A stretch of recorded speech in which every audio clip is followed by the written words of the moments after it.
Assalamualaikum warahmatullahi wabarakatuh anak-anak. Apa kabar kalian hari ini? Ibu harap kalian baik-baik saja ya. Dan ingat, jikalau kalian keluar rumah harus memakai masker ya, biar kita semua terhindar dari penyebaran virus corona atau COVID-19. Nah, baiklah, pada pertemuan hari ini Ibu akan menjelaskan tentang materi fotosintesis. Oke, sebelum kita masuk ke materi, Ibu ingin bertanya, apakah kalian sudah tahu apa itu fotosintesis? Apa sih itu fotosintesis? Ada yang tahu? Baiklah, di sini Ibu akan menjelaskan secara singkat tentang apa itu fotosintesis. Fotosintesis itu berasal dari foto, yang berarti cahaya, dan sintesis yang berarti penyusun. Jadi, fotosintesis adalah proses penyusunan dari zat organik H2O dan CO2 menjadi senyawa organik yang kompleks dan memerlukan cahaya. Fotosintesis hanya dapat terjadi pada tumbuhan yang mempunyai klorofil, yaitu pigmen yang berfungsi sebagai penangkap energi cahaya matahari. Baiklah, yang pertama itu menurut para ahli.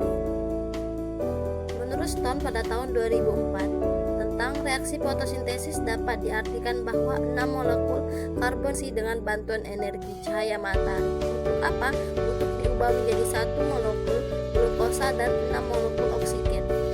Glukosa sendiri di sini dapat diartikan sebagai molekul yang dibentuk sebagai hasil dari fotosintesis yang di dalamnya tersimpan hasil konversi cahaya matahari dalam bentuk ikatan-ikatan kimia penyusun molekul tersebut.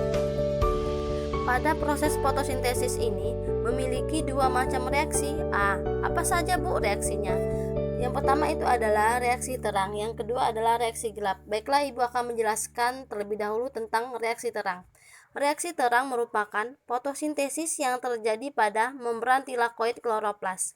Reaksi terang adalah reaksi fotosintesis yang telah lama kita kenal, yaitu proses pembuatan karbohidrat dari air, karbon dioksida, dan tentunya cahaya matahari. Nah, di sini reaksi terang sangat bergantung pada sinar matahari dan reaksinya menghasilkan ATP dan NADPH. Oksigen yang dilepaskan ke udara, reaksi terang berlangsung terlebih dulu dan hasilnya digunakan sebagai energi pada reaksi gelap nanti. Baiklah, selanjutnya itu Ibu akan menjelaskan tentang reaksi gelap.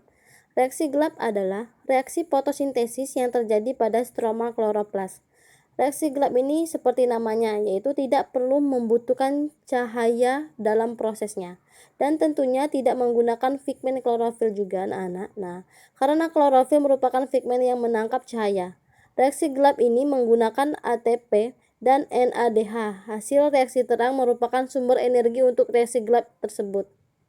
Reaksi gelap memiliki jalur reaksi yang disebut sebagai siklus Kelvin. Pada siklus Kelvin, NADPH dan karbon dioksida bereaksi menghasilkan karbohidrat dalam bentuk gula. Selanjutnya, bisa kalian lihat di layar smartphone kalian. Di sana ada gambar tentang proses fotosintesis. Bisa kita simpulkan ya.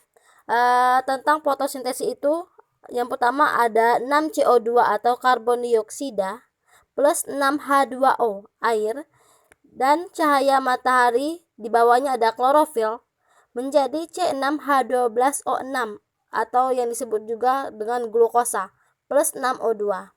Jadi Ibu simpulkan saja ya. Kesimpulannya yaitu karbon dioksida plus air dengan bantuan cahaya matahari dan klorofil itu akan menjadikan zat glukosa dan oksigen. Nah, itulah anak-anak tadi proses singkat mengenai fotosintesis. Baiklah, pada pertemuan pada hari ini cukup. Ibu akhiri ya. Wassalamualaikum warahmatullahi wabarakatuh.